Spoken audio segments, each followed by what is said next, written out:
یہ بنی عباس والا آدمی آیا پھر. بنی عباس والے تیار ہو؟ کیمرے کے سامنے بیٹھو بھائی. بنی عباس والے کیمرے کے سامنے بیٹھو. اس سائڈ پہ بیٹھو. اس سائڈ اگلی سائڈ. وہ مزید. اوکے جناب بات کریں ابھی. بسم اللہ. السلام علیکم سر. علیکم السلام. کیا حال چال ہے؟ خیریت سے ہیں آپ؟ خیریت سر، اللہ کا شکر ہے سر. گزشتہ 3 دنوں سے ہم سن رہے ہیں سیف جری بنے ہوئے آپ، اور دودھ کا دودھ اور پانی کا پانی کر دیا ہے. حالانکہ وہ موضوع اہل تشیع کے ساتھ تھا، لیکن جی اس سر. میں ہمیں بھی علم ملا. اور اسلام کو جو ہے وہ سناتن دھرم بننے سے، ہندو دھرم بننے سے، براہمن، شودر اور کھتری جو کلاس سسٹم ہے اس سے بچایا ہے. آپ نے یہ شروعات کر دی ہے. تو اللہ ہمیں آپ تو کو یہی سلامتی دے. لگتا تھا کہ یہ جاہلیت کے دور میں یہ کلاس سسٹم ہوتا تھا، اب تو نہیں ہے، لیکن یہ یہاں پہ رہا. سر میرا سوال یہ ہے، آپ کہتے ہیں کہ خلافت کا، حکومت کا جو ہے وہ کانسیپٹ نہیں ہے واضح طور پہ اسلام میں، تو پھر جو ان کی خلافت ہے خلفائے ثلاثہ کی، اس کے لیے شرعی دلیل ہونا یہ ضروری ہے یا غیر ضروری؟ لازم. میں نہیں کہتا کہ اسلام میں نہیں ہے. جو موجودہ اسلام ہے نا ہمارے پاس جو پہنچی ہے اس میں نہیں ہے. اسلام میں ضرور ہے. اسلام ایک کامل نظام حیات ہے، لیکن اسلام جو رسول پاک صلی اللہ علیہ وسلم کی پوری شریعت ہے وہ کسی کے پاس نہیں ہے. جماعت عمریہ کے پاس بھی نہیں ہے، شیعوں کے پاس بھی نہیں ہے. اس میں حکومت کے احکام ہے، کیونکہ حکومت صرف امام کو کرنا ہے، اور حکومت کے احکام صرف امام کے پاس ہے، کیونکہ مسلمانوں کا حق ہی نہیں ہے حکومت کرنے کا. تو اس لیے مسلمانوں کے پاس حکومت کے احکام نہیں ہیں. آپ کھول دیں بخاری کو، کھول دیں مسلم کو، کھول دیں، کوئی نہیں ہے. کچھ بھی نہیں ہے حکومت کے احکام. بہت کم ہے. عمرا کی اطاعت کرو، عمرا کی مخالفت نہ کرو. عمرا قریش میں سے، عمرا 12 ہیں. یہی کچھ جنرل باتیں. حکومت کے لیے ہزاروں بلکہ لاکھوں قانون ہوتے ہیں. آپ جو ہے نا پاکستان کے کوڈز کو دیکھیں، حکومت پاکستان کے قوانین، صرف الیکشن کے قانون جو ہے نا اس کے کئی جلد کے کتابیں ہیں. صرف الیکشن کے قانون جو ہے کہ الیکشن کیسے ہوں گے. اب باقی جو بینکنگ سسٹم ہے اور وزارت دفاع ہے اس کے قوانین ہیں، فوج کے جو اپنے آرمی کے قوانین، او الا ماشاء اللہ. یعنی اگر آپ صرف پاکستان جو اتنا بڑا ملک بھی نہیں ہے اور اس میں اتنے قانون کی پابندی بھی نہیں ہے اور قانون کی اتنی پرواہ بھی نہیں ہے، وہاں کے قانون کا آپ جمع کریں نا ہزاروں کے تعداد میں کتابیں بن جائیں گی. تو اب جب آپ امریکہ آتے ہیں، امریکہ کے کوڈز کو آپ دیکھتے ہیں، یہاں یعنی یہاں پہ امریکہ میں آپ کو ایسا قانون دان ملتا ہی نہیں ہے جس کو قانون کے ہر شعبے میں اس کو ایکسپرٹیز ہو. نہیں ملتا ایسا قانون دان. اکثر امریکہ میں جو اٹرنیز ہوتے ہیں، جو لائرز ہوتے ہیں، جن کو یہاں پہ لائر بولتے ہیں، اٹرنی بولتے ہیں، آپ کے یو کے میں اسکوائر بولتے ہیں، ایڈوکیٹ بولتے ہیں، وہ لوگ ہر ایک اسپیشلائز ہوتے ہیں. مثلا ایک شخص کانٹریکٹس میں کام کر سکتا ہے، اس کو اگر آپ لا دینا کہ آپ فرض کریں کہ ڈیفیمیشن میں کام کریں، وہ نہیں کر سکتا. یا ایک شخص ریئل اسٹیٹ کے معاملات میں اس کو آتے ہیں، اس کو نہیں آتا کہ وہ پھر آ کے مثلا بزنس لا میں آپ کو ایڈوائس دے دے. کیونکہ قانون اتنے پیچیدہ ہوتے ہیں، اور ہر اسٹیٹ میں وہ جس اسٹیٹ میں آدمی کام کر رہا ہوتا ہے دوسرے اسٹیٹ میں اس کو لے کے آدمی وہ پھنس جاتا ہے، اس کے قانون اس کو نہیں آتے. کیونکہ قوانین حکومت چلانے کے لیے اتنے قوانین کی ضرورت ہوتی ہے. مسلمانوں کے پاس کہاں قانون ہے؟ یہ آپ کے جتنے پولیٹیکل پارٹیز ہیں یہ سب بکواس کرتے ہیں کہ ہم اسلامی حکومت بنائیں گے. وہ خود اپنی حکومت بنائیں گے، اپنی حکومت بنانا چاہتے ہیں، کہتے ہیں ہم اسلام کے نام پہ حکومت کریں گے. حالانکہ موجودہ ہمارے پاس جو اسلام ہے اس میں حکومت کے جو احکام ہیں بالکل مجہول ہیں یعنی غیر معلوم ہے. نہ قرآن میں نہ سنت میں اس کے انسٹرکشنز نہیں ہیں، معلومات نہیں ہیں. تو اب کیا بنائیں گے جب پتہ ہی نہیں ہے؟ تو اب جو ہے، لیکن اس کا مطلب یہ نہیں ہے کہ رسول پاک صلی اللہ علیہ وسلم نے اپنے بعد کے لیے حکمران تعین نہیں کیا. جس کو حکمران تعین کیا تھا اس کے پاس سب قوانین تھے، جو علم ان کے اپنے سینے میں تھا اس کو منتقل کیا. تو ابو بکر عمر کو تو انہوں نے حکمران تعین کیا ہی نہیں تھا. امیر المؤمنین علی علیہ السلام کو تعین کیا تھا کہ وہ یہ میرے علم کے وارث ہیں. تو لازمی بات ہے اگر حکومت کے احکام نہیں ہے اس کا مطلب یہ نہیں ہے کہ اسلام میں حکومت ہی نہیں ہے. حکومت ہمارے پاس جو معلومات ہیں نا وہ انفارمیشن لمیٹڈ ہے، لیکن یہ نہیں کہ اسلام اصل میں جس طرح اللہ نے نبی صلی اللہ علیہ وسلم پہ نازل کیا وہ بھی لمیٹڈ ہے، وہ بھی ڈیفیشینٹ ہے، وہ بھی ناقص ہے. نہیں، وہ کامل ہے. اس میں حکومت بھی ہے، اس میں سب مسائل کے احکام موجود ہیں. کوئی بھی ایسا مسئلہ نہیں جس کا وہاں پہ جواب نہیں ہے. تو اس لیے اب میں کہتے ہیں کہ اسلام میں حکومت نہیں ہے اس لیے ابو بکر عمر کی حکومت کی خلافت کی دلیل کی ضرورت نہیں ہے. اس کے برعکس بلا شک بلا رہا ہے اسلام میں حکومت ہے، اور ابو بکر اور عمر کی حاکم ہونے کی کوئی دلیل نہیں ہے، بلکہ ان کے حاکم نہ ہونے کی دلائل ہیں. اور جو شخص واقعی اللہ کی جانب سے حاکم ہے وہ امیر المؤمنین علی علیہ الصلوۃ والسلام ہے، اور ان کو حکومت ملنی چاہیے تھی۔ اگر ان کو حکومت مل جاتی، ان کے بعد امام حسن علیہ السلام کو ملتی، ان کے بعد امام حسین علیہ السلام کو ملتی، تو اسلام ایکسپوز ہو جاتا، جس طرح پیغمبر کے پاس تھا اسلام کے وہ احکام جو تاریخ میں ریکارڈ نہ ہو سکے، جو تاریخ میں ضبط نہ ہو سکے، وہ لوگوں کی تعلیم دیتے، وہ لوگ کتابیں لکھواتے اور لوگوں کی تربیت کرتے۔ تو اس طرح جنریشنز آفٹر جنریشنز ایک پوری دنیا دیکھ لیتی کہ اسلامی حکومت کیا ہے، اسلامی حکومت کس طرح سے ہوتی ہے، اس میں کیسا نظام انصاف ہے، اگر وہ جنگ کرتے ہیں تو جنگ کے قوانین کیا ہیں، اگر وہ صلح کرتے ہیں تو صلح کے قوانین کیا ہیں، اگر وہ ٹیکس لیتے ہیں تو ٹیکس کے قوانین کیا ہیں، اگر وہ ان کے وزارت خانے ہیں تو ان وزارت خانے کیسے ہیں۔ تو یہ کبھی موقع ہی نہیں ملا کہ وہ اسلامی حکومت اسٹیبلش ہو۔ نبی صلی اللہ علیہ وسلم کی اپنی جو زمانے حکمرانی تھی مدینہ میں، وہ تو ان کی حکومت تو بہت محدود تھی، ان کے پاس فوج بھی نہیں تھا، پولیس فورس بھی نہیں تھا، وہ ایک بلدیہ جس کو کہتے ہیں، کچرا اٹھانے، کچھ بھی نہیں تھا۔ کبھی کبھی جنگ ہوتا ہے تو رضاکار رانہ طور پہ لوگوں کو جمع کرتے ہیں کہ فلان جگہ پہ جنگ لے کے، زکوٰۃ بھی اگر آتا ہے ٹیکسز کے طور پہ، اس کو فوراً اسی وقت مسجد میں تقسیم کرتے ہیں، یعنی محل حکومت بھی نہیں ان کے پاس۔ تو ایک حکومت ہے، لیکن حکومت کا نہایت ایک قبائلی سطح پر، ایک نہایت محدود سطح پر، ایک نہایت ابتدائی سطح پر۔ پھر ان کی شہادت ہو جاتی ہے پیغمبر صلی اللہ علیہ وسلم، پھر اس کے بعد جو ہے ابوبکر عمر کی خلافت ہے، عثمان کی خلافت ہے، پھر امیر المؤمنین علیہ السلام کی حکومت کا زمانہ جب آ جاتا ہے 4 سال، وہ پرآشوب دور ہے، اس میں شروع ہی سے بغاوت ہے، آخر تک ان کے خلاف جنگیں ہی رہی ہیں، مختلف صوبوں میں جنگ، مختلف صوبوں میں بغاوت، ان کی تکفیر، ان کو گالیاں دیتے تھے ممبروں سے، اور بڑے بڑے صحابہ ان کے مخالف، تو ان کو یہ موقع نہیں ملا اور وہ پھر شہید ہو گئے، اور موقع نہیں ملا ان کو کہ وہ اسٹیبلش کریں جس طرح وہ چاہتے تھے۔ اگر وہ ان کا ہاتھ کھلا ہوتا، وہ بالکل مسلط ہوتے، ڈومینیٹ کرتے، کہ وہ جس طرح چاہتے تھے، اور ان کو لمبا ٹائم مل جاتا نا، 10 سال 20 سال مل جاتا، 30 سال مل جاتا۔ رسول پاک صلی اللہ علیہ وسلم کی شہادت کے وقت ان کی عمر مبارک، امیر المؤمنین علیہ السلام کی عمر مبارک 33 سال تھی، 33 سال۔ اگر خلافت غصب نہ ہوتا، مثلا وہ 40-50 سال مزید زندہ رہتے، اس کے بعد امام حسن علیہ السلام، امام حسین علیہ السلام، تو دنیا ایک ایسے نظام کو دیکھ لیتا نا، ایسے نظام کو دیکھ لیتا جس کا ہم تصور نہیں کر سکتے، عدل کا، انصاف کا، برکات کا، اور اسلامی ایجوکیشن کا، کہ فلورش ہونے کا، اس کی گروتھ کا، اور اس کو عام لانے پر، اور عوام کی تربیت، افراد کی تربیت، کتابوں کی تصنیف، یہ جو ہم نے کھویا ہے ابوبکر اور عمر کی خلافت کی وجہ سے، جو نور ہم نے کھویا، جو برکات ہم نے کھویا، اس کا ہم اندازہ ہی نہیں کر سکتے کتنا مرا نقصان ہوا ہے مسلمانوں کا، پوری دنیا کا، پوری انسانیت کا۔ جی سر، مزید بولیں۔ سر اس میں سے یعنی میں یہ سمجھوں کہ وہ حکومت کے احکام جو تھے وہ امانت کے طور پہ حضرت علی کے پاس تھے، لیکن عوام نے چونکہ ان کو خلافت نہیں دی، خلافت اختیار کی ہے، اس وجہ سے پھر وہ جو احکامات تھے وہ سب کے سب یعنی کہ وہی نہیں، اگر ان کو ملتی تو ان ساری چیزوں کی تشریح ہو جاتی۔ بالکل، جو حکومت ہے نا، حکومت کا حق صرف اور صرف اللہ کو ہے، رسول صلی اللہ علیہ وسلم کو، اور اس کے بعد جو وہ تعین کریں اس کو ہے۔ اسلام میں یہ نہیں ہے کہ لوگ بنا سکتے ہیں، اپنا حکمران بنا سکتے ہیں، ڈیموکریسی ہے، یہ تو نہیں۔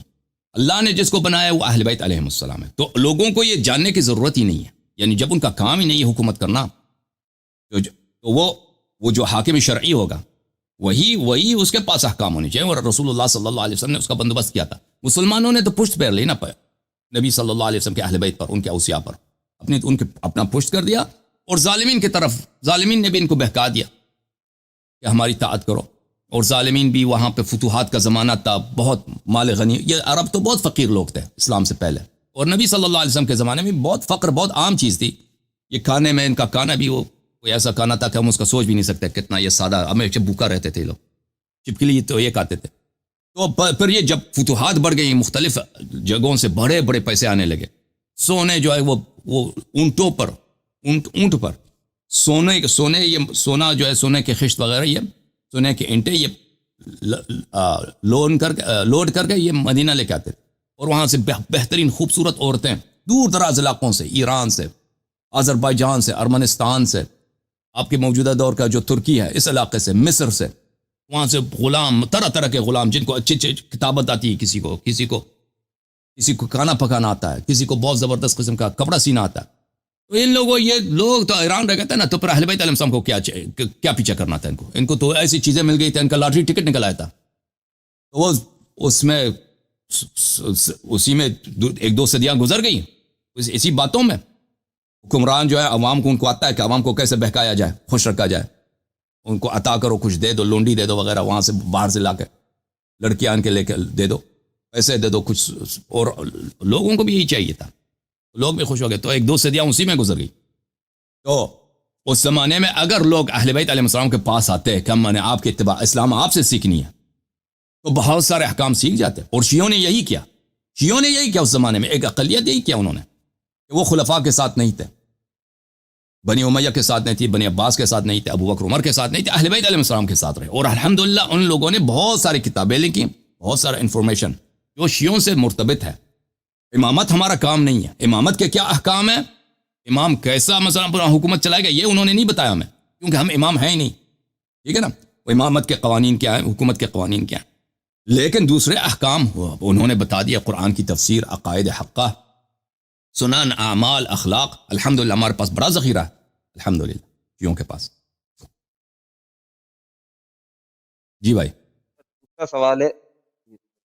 سوال ہے کہ جو حضرت علی کو سیاسی قیادت نہیں ملی, اس کے پیچھے یہ وجوہات نہیں ہو سکتی کہ اس وقت کا جو پولیٹیکل ایٹماسفیئر تھا, جیسے کہ آپ بھی فرماتے ہیں قریش جو تھے وہ ہمیشہ سے تعصب اور عناد رکھتے تھے بنی ہاشم کے ساتھ, اور خصوصاً نبوت کے بعد تو وہ زیادہ ہی بڑھ گیا. پھر اس کے بعد جب نبی اکرم سے سنتے تھے کہ وہ حضرت علی کے بارے میں مختلف وہ حدیثیں کہتے ہیں, انہیں پرموٹ کرتے ہیں کہ میرے بعد یہ جانشین ہوں گے, تو وہ جو تعصب تھا وہ دوبارہ اور سوال زیادہ بڑھ گیا. کریں, مجھے سمجھ نہیں, دوبارہ سوال کریں, میں معافی چاہتا ہوں.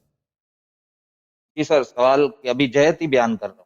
میں یہ جی کہہ سر. رہا ہوں کہ حضرت علی کو جو سیاسی قیادت نہیں ملی, یعنی کہ خلافت نہیں ملی پہلے نمبر پہ, اس کی یہ وجہ تو نہیں ہے کہ اس وقت جو پولیٹیکل ایٹماسفیئر تھا وہ اس طرح کا تھا کہ ایک طرف تو لوگ جو تھے وہ مرتد ہونا شروع ہو گئے تھے, اسلام سے بغاوت کر رہے تھے نبی اکرم کی وفات کے بعد.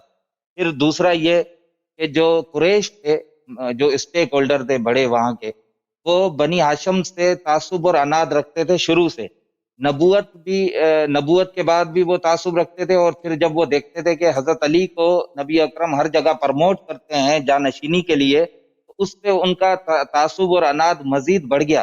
پھر اس کے بعد آپ بھی وہ چیزیں بتاتے ہیں کہ نبی اکرم روئے, پھر ان کو گلے بھی لگایا کہ میرے بعد جو ہے یہ ہمارے ساتھ جو ہے اچھا سلوک نہیں کریں گے.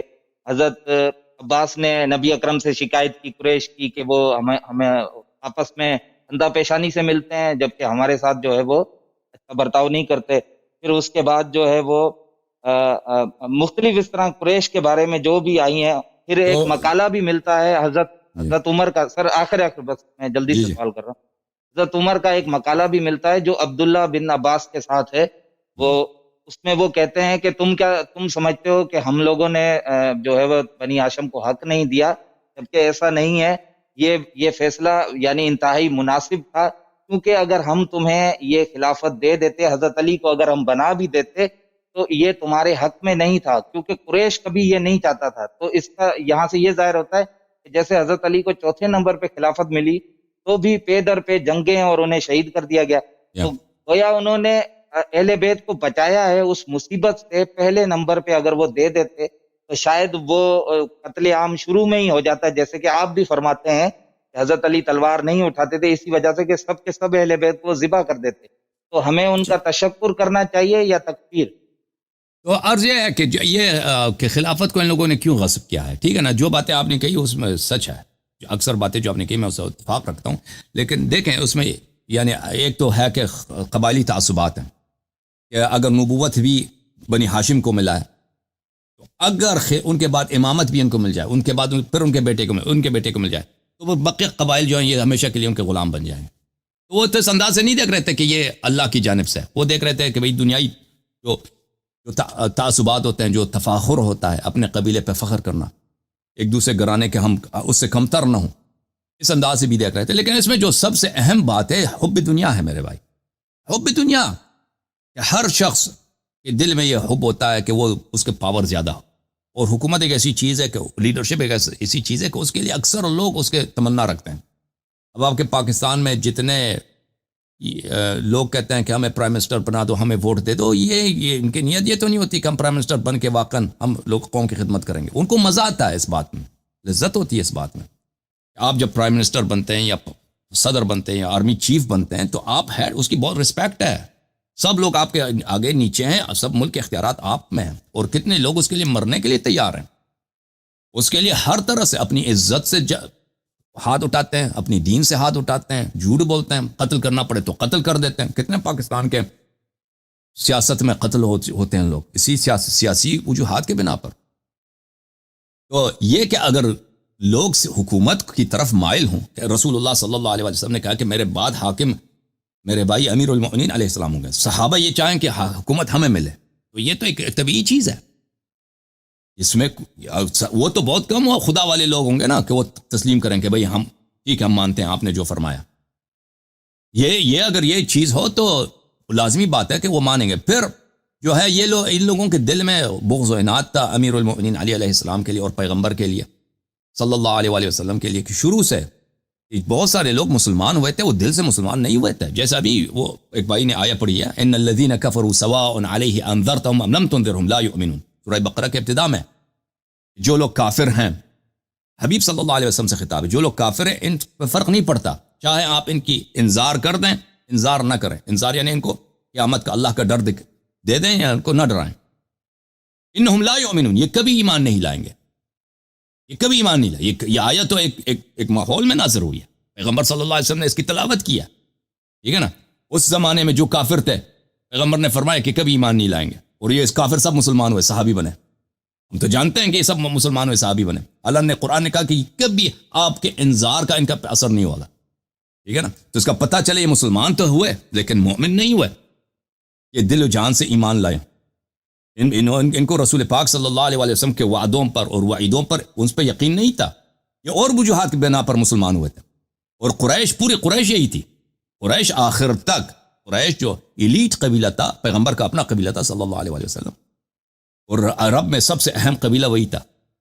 عرب میں جو مثلا پاکستان میں جو سب سے بڑا پولیٹیکل پارٹی ہے نا، اب تو مجھے نہیں معلوم کون ہے، مثلا 70s میں بھٹو صاحب کا تھا پیپلز پارٹی. اگر 1975 میں آپ پڑھیں تاریخ میں، اس زمانے میں پیپلز پارٹی تھا.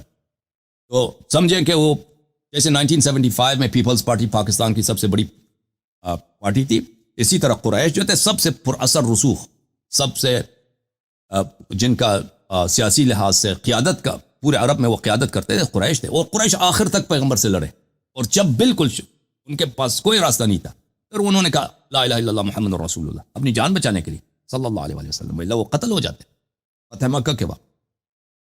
اور پھر فتح مکہ سنہ 8 ہجری کو، اس کے 2 سال بعد وہ پیغمبر وفات پاتے ہیں. اس کے بعد وہ یہ قریش حاکم ہے سب امور پر، خلافت قریش کے ہاتھ میں، سب گورنرز قریش کے ہاتھ میں، فوج کے سب کمانڈر قریش کے ہاتھ میں. شام فتح ہوتی ہے تو قریش، اس کے سپہ سالار ابو سفیان کا بیٹا ہے یزید ابن معاویہ، یزید ابن ابی سفیان، معاویہ کا بڑا بھائی.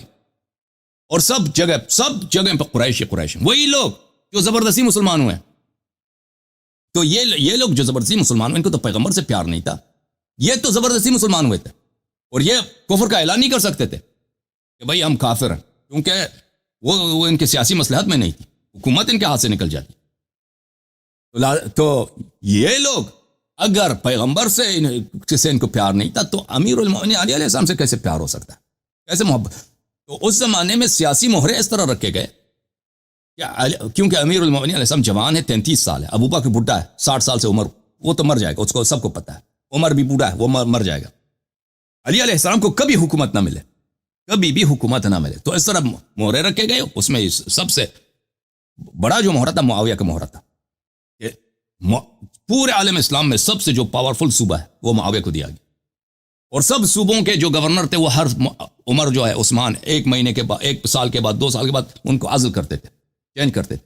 معاویہ ابو بکر کے زمانے سے جب شام فتح ہوئی ہے، شروع سے آخر تک سنہ 12 ہجری سے لے کر سنہ 11-12 ہجری سے لے کر جب عثمان کے قتل ہوئی سنہ 35 سے، کسی نے اس کو نہیں ہٹایا.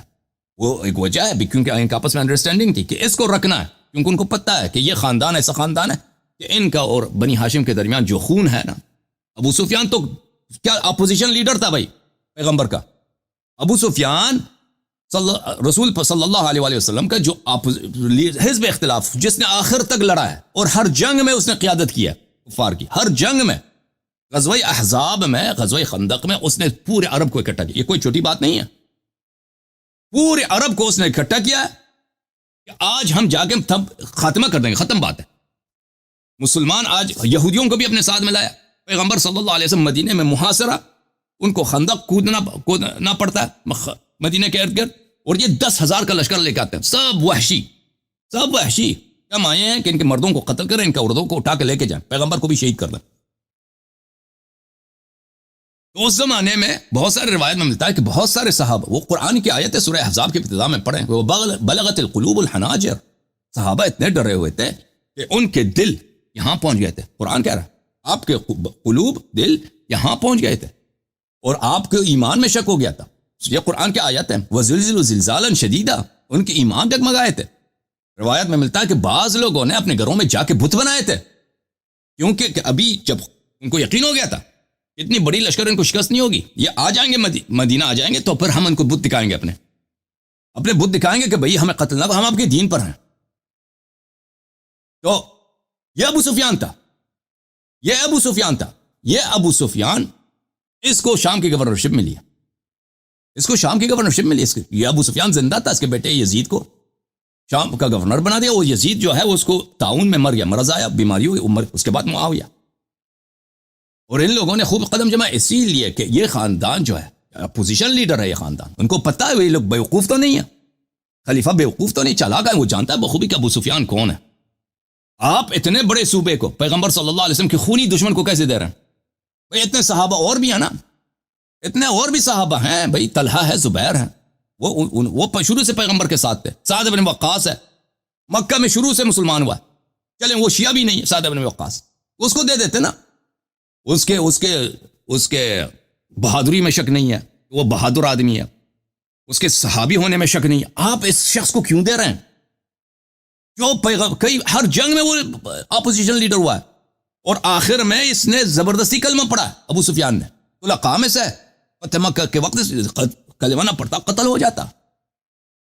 جب یہ مکہ وارد ہوا ہے ابو سفیان فتح مکہ کے وقت، اس کی بیوی نے اس نے کہا تھا مسلمان ہوتے ہیں. ہند جو ہے اس نے داڑھی سے پکڑ کے اس تپڑ مارا تھا ابو سفیان قد کا بھی چھوٹا تھا اور شکل بھی اس کی بہت قبیح تھی. اس کی بیوی جو ہند جو تھی اس کا احترام نہیں کرتی تھی، تپڑ مارا زور سے کہ تو پاگل، ہم مسلمان ہو جائیں. اس نے اس کو کہا تھا کہ ہم مسلمان ہو جائیں تو قتل ہو جائیں گے. تو یہ جو محرر رکھا گیا تھا معاویہ کا وہاں پر اسی لیے تاکہ کبھی بھی جو مثلا آپ پاکستان کے جو مثلا الیکشن سسٹم ہے، ٹھیک ہے نا، وہاں کے لوگوں کو پتہ ہے پاکستان کے کہ ہم یہ الیکشن کے جو مختلف حلقے ہوتے ہیں جہاں سے ایم این اے وغیرہ چنے جاتے ہیں، اس کا اسٹرکچر کیسا ہو کہ اس پارٹی کو زیادہ سے زیادہ سیٹ ملے پارلیمنٹ میں، ٹھیک ہے نا. تو وہ کوشش کریں گے الیکشن کمیشن میں اسی طرح سے وہ حلقے بن جائیں کہ ہر حلقے میں ان کے اس طرح ووٹ بٹ جائے، تقسیم ہو جائے کہ ہر حلقے میں ان کو زیادہ سے زیادہ ووٹ ملے تاکہ ان کے زیادہ ایم این اے بن جائے. تو اسی طرح یہ ابو بکر کو اور عمر کو اور عثمان کو، ان لوگوں کو بخوبی پتہ تھا کہ ہم تو بوڑھے ہیں بھائی. عثمان قتل ہوتے وقت 85 سے عمر زیادہ تھی اس کو، ہم تو، لیکن علی علیہ السلام جوان ہے، کسی بھی وقت ان کو حکومت مل سکتا ہے، لوگ اس کی طرف آ جائیں، تو ہمارے پاس ایک بیک اپ پلان ہونا چاہیے. تو ان لوگوں نے یہ تہیہ کیا کر رکھا تھا. تو عرض یہ ہے کہ خلافت کیوں غصب ہوئی ہے؟ خلافت اس لیے غصب ہوئی ہے حسادت کی وجہ سے، تعصبی قبائلی تعصبات کی وجہ سے، رسول اللہ صلی اللہ علیہ وسلم سے بغض کی وجہ سے، اور پھر ہوائی نفس کی وجہ سے. اتنی بڑی حکومتیں ان کو، جب پیغمبر کی وفات ہوئی ہے صلی اللہ علیہ وسلم، اس سے پہلے غزوہ تبوک ہوا ہے. غزوہ تبوک میں پیغمبر صلی اللہ علیہ وسلم خود لشکر لے کے گئے تھے شام سے لڑنے، سپر پاور سے لڑنے کے لیے، ٹھیک ہے نا. ان کو پیغمبر نے وعدہ بھی دیا تھا کہ شام فتح ہوگا، ایران بھی فتح ہوگا. تو وہ لوگ بخوبی اپنی آنکھوں سے دیکھ رہے تھے کہ شام فتح ہو جائے گا. اور شام تو یہ لوگ عرب جاتے تھے نا شام کو تجارت کے لیے، مال سامان تجارت، ان کو تو پتہ تھا کہ شام میں کتنی ثروت ہے. یہ تو، اور تاریخ طبری وغیرہ میں بہت ہے کہ ابو بکر اپنی خلافت کے آغاز میں مختلف قبائل کو، ان کا ابو بکر خطبہ یہی تھا کہ تم شام جاؤ گے، وہاں سے لونڈیاں لے کے آؤ گے، لڑکیاں لے کے آؤ گے. اسی بات پہ ان کو آمادہ کر رہا تھا کہ شام پہ آ جاؤ، لشکر میں شامل ہو جاؤ، بھرتی ہو جاؤ. تو ان کو پتہ ہے کہ ہم جو ہیں سپر پاور، ایک حکومت ہمیں ملے گی. دیکھیں یہاں پہ اگر ایک مسجد ہے چھوٹا سا، اس کے کنٹرول پہ، اس کی امامت پہ کتنا جھگڑا ہوتا کہ نہیں ہوتا بھائی؟ یہ پارٹی کہتا ہے کہ ہمارا امام ہمارا ہو، دوسرا کہتا ہے امامت ہماری ہونی چاہیے، مسجد کا انتظام ہے ہمارے ہاتھ میں. ایک چھوٹا سا مسجد ہے بھائی، اس میں سب لڑ رہے ہیں. وہ تو بڑی حکومت کی بات ہے، پورے عرب پہ حکومت، پھر آگے جا کر عرب کے بعد فتوحات جب ہونے ہیں تو دوسرے ملکوں پہ بھی ہے، یعنی ورلڈ سپر پاور بننے کی بات ہے. تو اس میں ہوائی نفس اگر ہو تو امیر المؤمنین علیہ الصلوۃ والسلام کو حق کو ضائع کیا جائے تو یہ کون سی دنیا میں کون سی پہلا ظلم ہے جو ہوا ہے. ٹھیک ہے نا. یہ تو ہمیشہ حکومتیں بننے میں یہ تو ہمیشہ ہوتا ہے. لوگ اپنے بھائیوں کو قتل کرتے ہیں، لوگ اپنے باپ کو قتل کرتے ہیں حکومت کے لیے. Okay sir. یعنی اس میں سے مجھے یوں سمجھ میں آیا کہ میں یہ سوچ رہا ہوں کہ وہ مجبور تھے، یعنی قصوروار اتنے شاید نہ ہو، مجبور تھے کیونکہ وہ بھی بالکل پریشرائز ہو قصوروار چکے تھے. تھے اس سارے جب اللہ ماحول اور سے۔ رسول نے فرمایا کہ تمہیں نہیں، ہم کہتے ہیں کہ یہ ناممکن نہیں تھا. جیسے جماعت مخالفین کہتا ہے نا کہ ایک ناممکن چیز ہے. یہ کیسے ہو سکتا ہے کہ صحابہ خلافت غصب کریں؟ اگر پیغمبر نے بتایا ہے تو کیسے یہ کر سکتے ہیں؟ ہم کہہ رہے ہیں کہ نہیں، یہ نہ صرف ممکن تھا بلکہ اس کے خلافت غصب ہونے میں اس میں تعجب نہ کرو. یہ ہمیشہ پاور سٹرگل، اگر لوگوں میں ایک قائد مر جاتا ہے، پیغمبر قائد ہیں، سیاسی لیڈر مر جاتے ہیں یا دنیا سے چلے جاتے ہیں، ہر دفعہ اگر وہاں پہ پاور سٹرگل ہو اور کچھ لوگ ناجائز قبضہ کریں، اس میں تعجب نہیں. پوری تاریخ انسانیت اس سے بری ہے. ہم نہیں کہتے انہوں نے جو کہا تھا ان کا قصور نہیں ہے، سب قصور ان کا ہے. جب پیغمبر صلی اللہ علیہ وسلم نے معجزات دکھائے، جب پیغمبر صلی اللہ علیہ وسلم نے واضح طور پہ بیان فرمایا کہ میرے بات طاعت کرنا ان کی، اگر طاعت کرو گے ان کی تو جنت جاؤ گے، نہیں کرو گے تو جہنم جاؤ گے، اس کے باوجود ان کو پرواہ نہیں ہوئی اور انہوں نے پیغمبر صلی اللہ علیہ وسلم کو اللہ تعالیٰ کے حق کو ضائع کر دیا اور دین میں بدعات داخل کر دی اور پوری انسانیت کو اسلام کے اصلی تعلیمات سے محروم کر دیا. تو کیسے ان کے گناہ نہیں؟ ان سے زیادہ گناہ کار دنیا میں ہے ہی نہیں. جی سر. سر پھر تیسرا سوال ہے یہ جی کہ اس سے یہ معلوم ہوتا ہے کہ جیسے گزشتہ انبیاء تھے، حضرت لوط علیہ السلام، حضرت نوح علیہ السلام، انہوں نے اتنی تبلیغ کی لیکن آخر وقت میں وہ اپنے ان کا جو بیٹا تھا وہ بھی یعنی مومن نہیں بن سکا. تو اس سے یہ میں سمجھوں کہ نبی اکرم نے جو محنت کی یا جو انہوں نے تعلیمات دی، وہ مجموعی طور پہ لوگ اتنے زیادہ یعنی اس کو دل سے ایکسیپٹ نہیں کر سکتے. یعنی یہ غفلت مجموعی غفلت ہے، اس میں کسی دو یا تین کا ہاتھ نہیں ہے، بلکہ یہ پوری امت، جو زیادہ تر اکثریت جو امت تھی وہ یعنی دل سے مسلمان ہوئی نہیں. اور جی ہاں، طرح کا کچھ سمجھ میں آیا. بالکل یہ ہے کہ اکثر جو امت تھی مسلمان اس زمانے میں، وہ تو پرانے مسلمان تھوڑی تھے. ان کو تو بہت سارے لوگ مؤلفۃ القلوب تھے، بہت سارے لوگ 1 مہینے 2 مہینے 6 مہینے 1 سال پہلے مسلمان ہوئے، ان کو نماز بھی صحیح طرح سے نہیں آتی تھی. بہت سارے لوگ تو ایسے تھے. کچھ لوگ جو پرانے مسلمان تھے اور رسول پاک صلی اللہ علیہ وسلم ان کے بہرحال یہ جو انحراف ہوا ہے، بعض اس میں سپاہی تھے، بعض اس میں جنرل تھے، بعض اس میں لیڈر تھے. ٹھیک ہے نا. تو ہر ایک کا جرم اس کے اپنے حصے کے برابر ہے.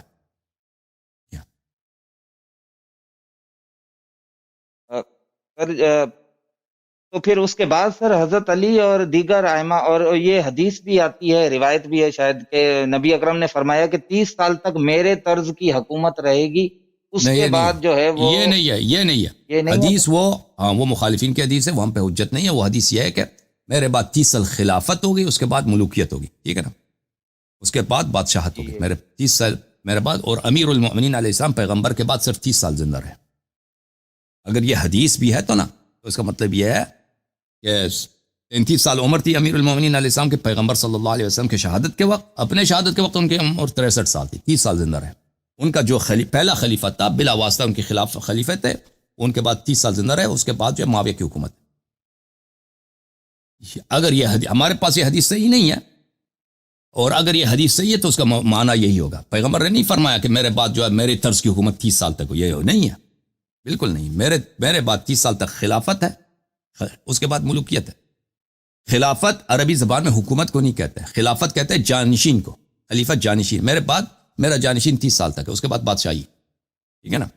تو یہ ہمارے نزدیک یہ امیر المؤمنین علیہ السلام کے متعلق ہے، اگر یہ حدیث صحیح ہے. اچھا سر،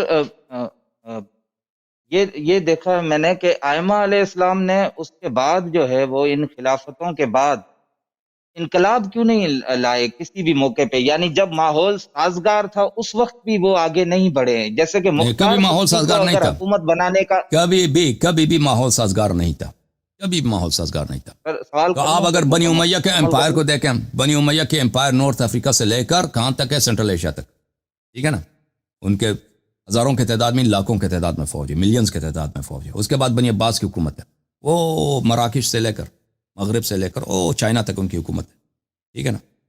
ان کی جو حکومت ہے، ان کے یہ ہارون جو تھا، یہ بادل کی طرف دیکھتا تھا نا، بادل کی طرف آسمان کر کہتا تھا کہ مجھے پرواہ نہیں ہے کہ تو کہاں جا کے برسے گا، جہاں بھی جائے گا تیری جو پیداوار ہوگی اس کی ٹیکس میرے خزانے میں آئے گا، وہ یہ کہتا تھا۔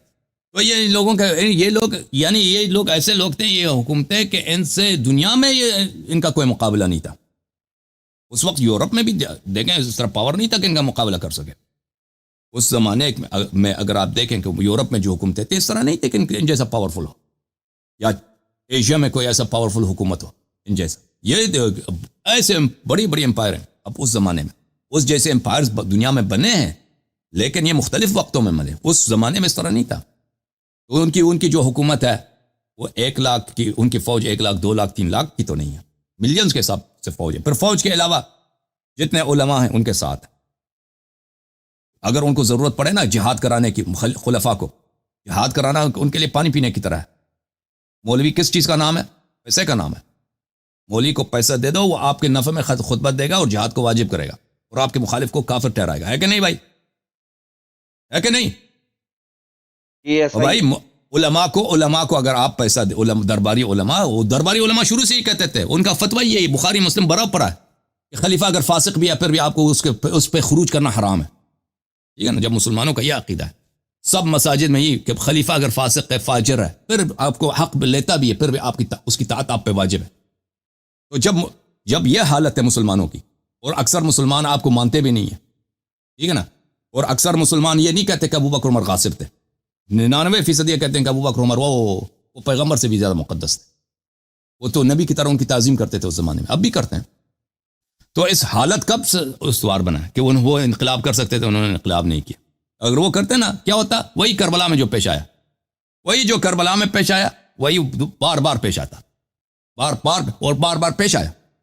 ائمہ طاہرین علیہ السلام کے جو کزنز تھے، ان کے گھر کے دوسرے جو سادات تھے، وہی کہتے تھے کہ بھئی ہم انقلاب کرتے ہیں، کیوں؟ جہاد واجب ہے اسلام میں، اور وہ زیدی ہیں، وہ کہتے تھے امام وہی ہے جو بنی فاطمہ سلام اللہ علیہ میں سے، اور جو جہاد کرے، اور جو گھر بیٹھے اپنے گھر امام صادق علیہ السلام کو تانا دیتے، ان کے پاس علم ہے لیکن یہ جہاد نہیں کرتے، جو گھر بیٹھے اور جہاد نہ کرے وہ امام نہیں ہے۔ وہ ہمیشہ یہی کرتے تھے کہ اٹھتے تھے، اور ائمہ طاہرین علیہ السلام کو بہت نصیحت کرتے تھے کہ یہ نہ کرو، اور وہ ہمیشہ بری طرح سے کچل جاتے تھے۔ یہ منصور توانقی جو ہے نا، زیدیوں کو اٹھا کے اس نے اتنے قتل کیے کہ بے حساب۔ یہ پہلا جیل منصور نے بنایا تھا اسلام میں، سب سے پہلا جیل منصور نے بنایا تھا، اس کی دیواروں میں ان کو زندہ بگور کیا تھا، ان کی دیواروں میں ان زیدیوں کو، وہ سب سید بھی تھے بیچارے، یعنی بیچارے تو نہیں کہہ سکتے کیونکہ وہ دشمن تھے اہل بیت علیہ السلام کے، ان کے دیواروں میں ان کو زندہ بگور کرتے تھے، ان کے بزرگوں کو، مثلا ان کے خاندان کے بزرگوں کو، اس طرح نہیں کہ صرف نوجوان جو انقلاب کرتے ہیں ان کو نہیں، ان کے بزرگوں کو 80 سال ان کو کنویں میں ڈالتے تھے۔ اس زمانے میں یہ ہوتا تھا، کنواں کھودتے تھے نا بڑا سا، اور اس میں ادھر آدمی کو ڈال دیتے تھے۔ بھائی ایک کنویں میں سب فرض کرو 50 آدمی ہے، بڑا کنواں ہے، مثلا 2-3 طبقہ جیسا عمارت ہے نا، اس جیسا کودتے تھے، اس میں اتنا اوپر سے کھڑکیاں، پھر کبھی کھانا ڈال دیا ان کے لیے تو ڈال دیا، کبھی نہیں ڈالا، پھر اس آہستہ آہستہ وہ بیچارے مر جاتے تھے۔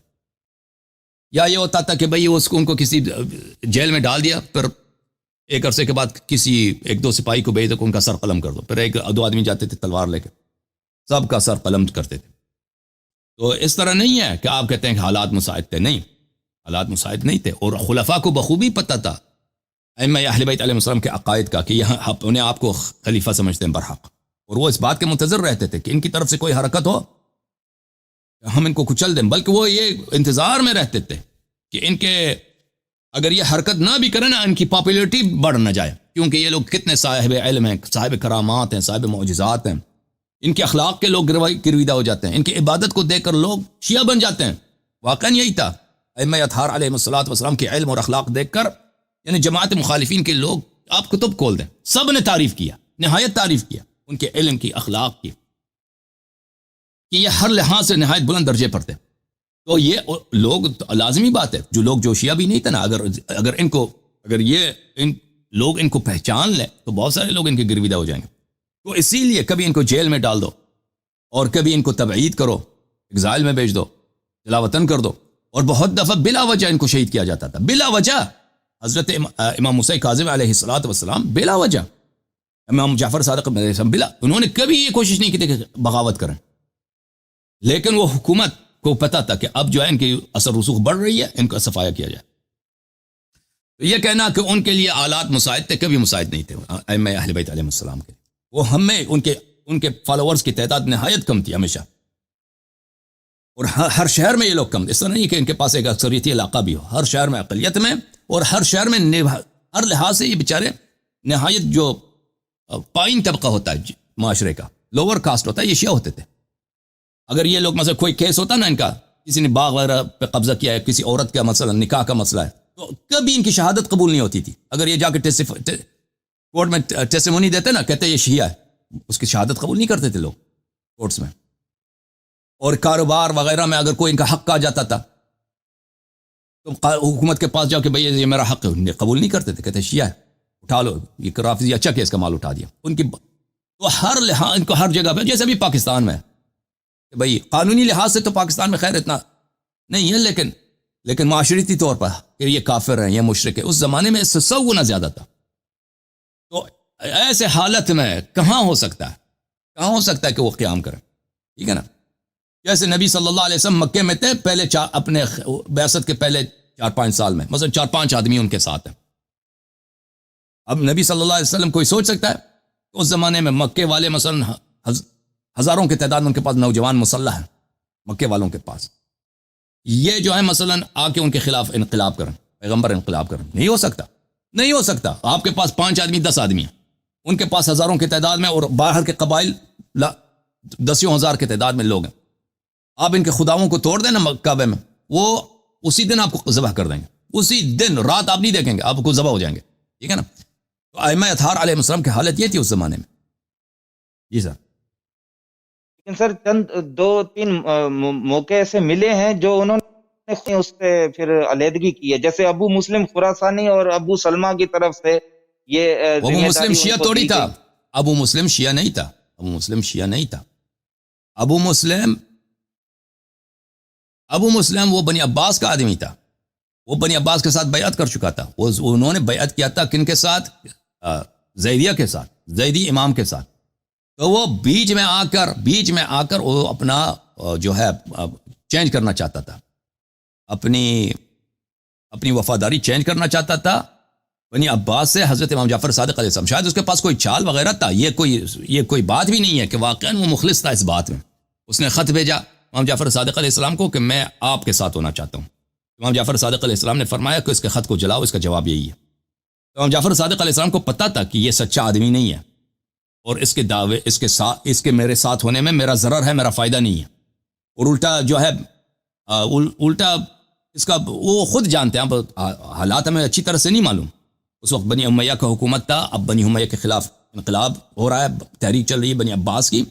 اگر اس حالت میں امام علیہ السلام کہ وہ شاید مثلا کوئی غلط فائدہ اٹھانا چاہتے تھے، امام علیہ السلام کو بنی امیہ کے ہاتھ قتل کرنا چاہتے تھے، کیونکہ بنی امیہ اس زمانے میں پاگل کتے کی طرح پھر رہے تھے. بنی عباس کے لوگ کہاں ہیں، زیدی کہاں ہیں کہ ان کو قتل کریں؟ ٹھیک ہے نا. کیونکہ پورے عالم اسلام میں ان کی جو اپوزیشن ہے، جو ان کے خلاف تحریک چلا رہے ہیں، اور اس زمانے میں جو ہے نا یہ بغاوتیں شروع ہو گئی تھی سن 120 میں، 115 میں، 110 میں، 122 25 میں بغاوتیں ہوتی تھیں، لیکن دور دراز علاقوں میں، خراسان میں، ایران میں، وہاں پہ ہوتی تھی.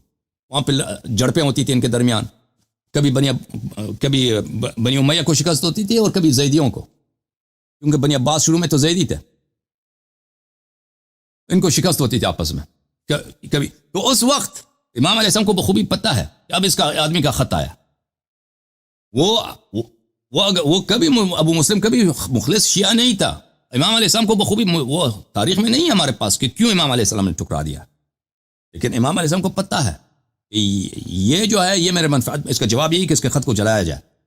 شاید وہ یہ کرنا چاہتے تھے کہ مثلا امام علیہ السلام کو قتل کرا دیں بنی امیہ کے ذریعے، ٹھیک ہے نا، کہ بھائی ہم اپوزیشن لیڈر یہ ہیں تاکہ فوراً بنی امیہ ان کو لے کے قتل کریں، یا کوئی اور مفسدہ ہے اس میں۔